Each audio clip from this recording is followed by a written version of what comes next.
Hi everyone. So in this video I'm going to show you an example of how to actually calculate reaction enthalpy using bond enthalpy. Just to remind you of what the equation that you need to apply in this case is that delta H of reaction could be taken as the sum of the bond enthalpy of the reactants minus the sum of the bond enthalpy of the products. And the reason we can do that is because of this whole process here where we assume that the reactants are broken down into atoms and then the atoms are reassembled into products. Again, it doesn't really matter whether it actually goes through this path or not, because the whole reason that we can do this is because remember that enthalpy is a state function, and as a result it doesn't really matter what path it takes. We just care about the initial value and the final value. Okay, so let's look at the actual example of using this approach. So in this case you're being asked to calculate the delta H for combustion, in this case of 1 mole of methane gas, and you're given certain bond enthalpy values. But if you're not given these values, usually a table of the sort that I showed you before, something like this would be given to you, so then you can use this to find appropriate bond enthalpy for the reaction. Now obviously in this case there's a couple of things you need to do, so I'm going to work that on the next page.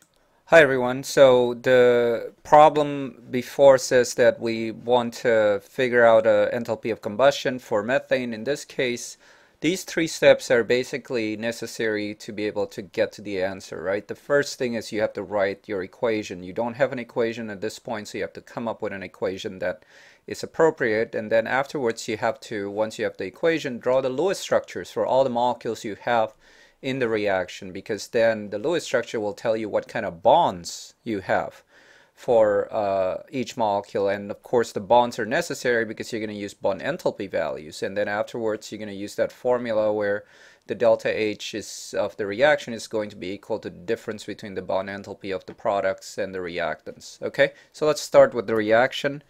In this case I'm going to just start with the combustion reaction. We said that it was methane, so that's CH4 and it's gas. And then we have combustion reaction, that means oxygen, right? It's needed.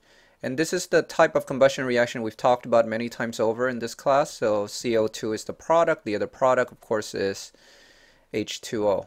Okay?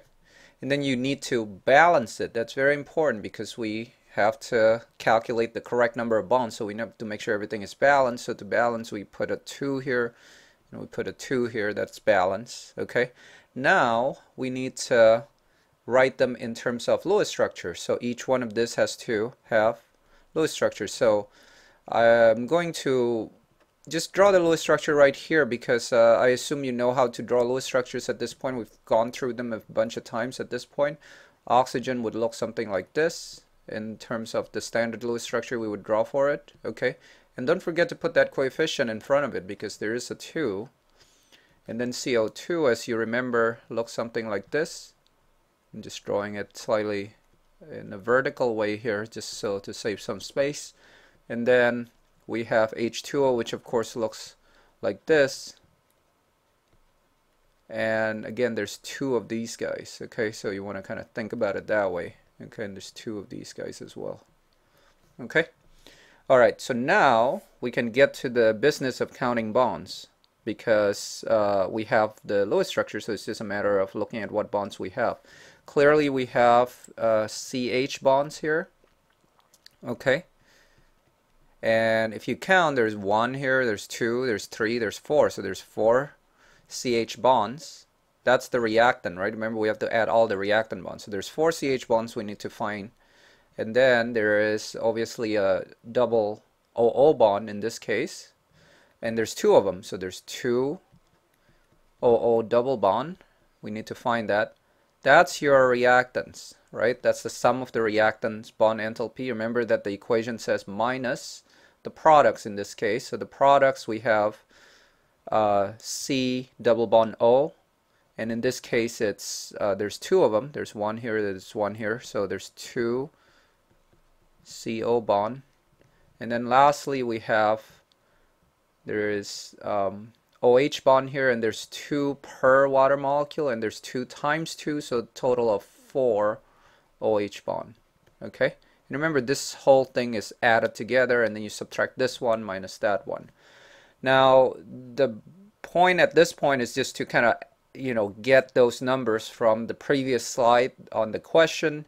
And you should be able to do that fairly, it's fairly straightforward. So you look up the value for CH, for example, which is going to be 411. This is the slide with the question, and with the bond values, you got OO, that's 494. You get CO, that's 799, and then you got OH, that's 459. You plug that back into the equation that you I just showed you here, and you should be able to get a number as a result. I'm not going to work out the actual calculation. I'm just going to give you the final answer. You should do the calculation and then see that you get the same answer that I do. And if you do it correctly, you should get a value of negative 802 kilojoules per mole. This would be your delta H of the reaction, right? Delta H of your combustion reaction that you're asked to estimate in this case. All right, so this is the end, the last topic of this chapter on Lewis structure, bonding, lattice energy, and so on. The next chapter, chapter 9, we're going to talk more about some advanced theories for chemical bonds, and it would explain certain things about magnetic property, why we have these structures that we observe in VSEPR, why, for example, the double bonds are not exactly twice as strong as the single bond, and so on. So all of these will be discussed in the valence bond theory as well as the molecular orbital theory for bonding.